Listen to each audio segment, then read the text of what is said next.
Welcome to my channel colours of life. Good morning to all of you.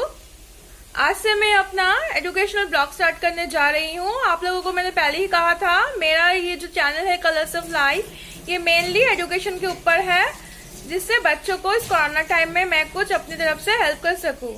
तो मेरा आज first blog है education के ऊपर। तो मैं क्लास 9 ICSE बोर्ड का फर्स्ट चैप्टर लूंगी, सेल एंड स्ट्रक्चर।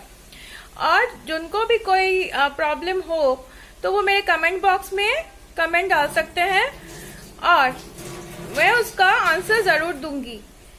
और अगर आपको मेरा ब्लॉग अच्छा लगे तो प्लीज सब्सक्राइब कर दीजिए, बेल आइकन को दबा दीजिए, जिससे मैं आगे भी आप लोगों की हेल्प कर सकूं। तो शुरू करते हैं। आज से हम अपना new chapter cell and structure.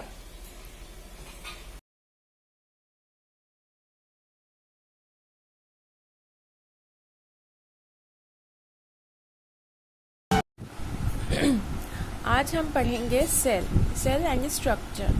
What is cell? Cell is a basic unit of all living organisms. It was Robert Hooke who saw cells for the first time in 1665. Cell, mainly, what is cell in biology? It is the basic unit of all living organisms, whether it is an animal or plant. All the living beings are made up of cell. Then we come to the next topic. What is cell shape? Cells are of different shapes.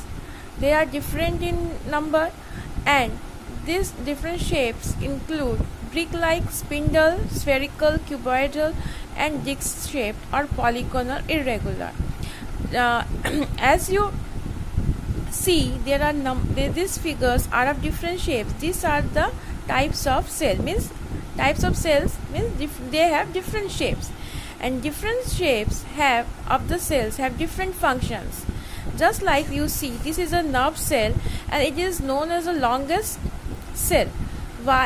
Because the work of the nerve cell is that it transmits signals from one part of the body to the other.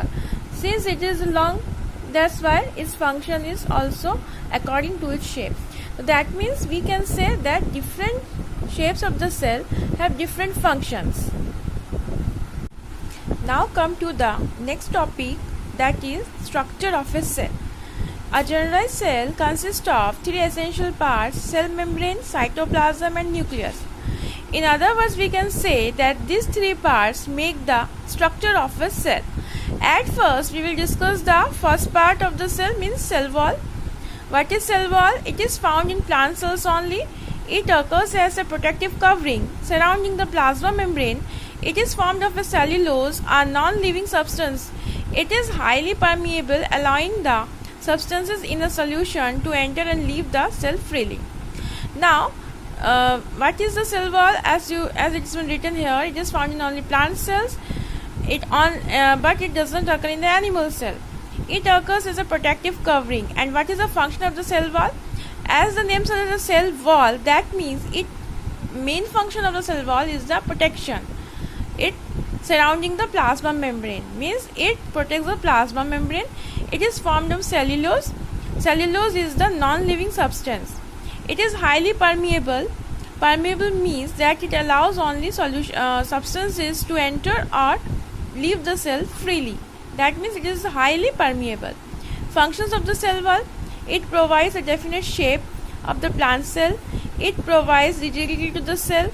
It gives protection to the internal structures and plasma membrane of the plant cell. Means main function of the cell wall is that it gives a definite shape to the plant cell.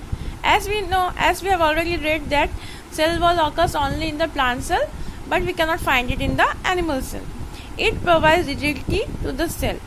Rigidity means the strongness to the cell. It gives protection to the internal structures, means whatever present inside the plasma membrane, it gives protection to the internal structures. Okay, now we will come to the next topic, that is cell membrane. Each cell is surrounded by a cell membrane or plasma membrane. It forms the outer boundary of the cytoplasm. Plasma membrane has fine pores through which substances may enter or leave the cell. Means each cell is surrounded by a cell membrane. cell membrane is also known as the plasma membrane, and the main function of the plasma membrane is that it allows only certain substances to pass or leave the cell. It does not allow all the substances to enter the cell. That's why it is known as a semi-permeable in nature. Now, function of the cell wall. As I already told you that it is selectively permeable, means that it is selected. That means not all the things that will go or leave the cell. Means it allows only certain substances to leave or enter into the cell. It bounds the semi-fluid content of the cell. Means whatever the liquid that is present inside the cell, it protects it. Means cell membrane gives a protection. It protects the inner contents and helps in the maintaining the internal environment of the cell, as well as it protects the internal contents like these other organelles that are present inside the cell. This cell membrane gives protection to that also.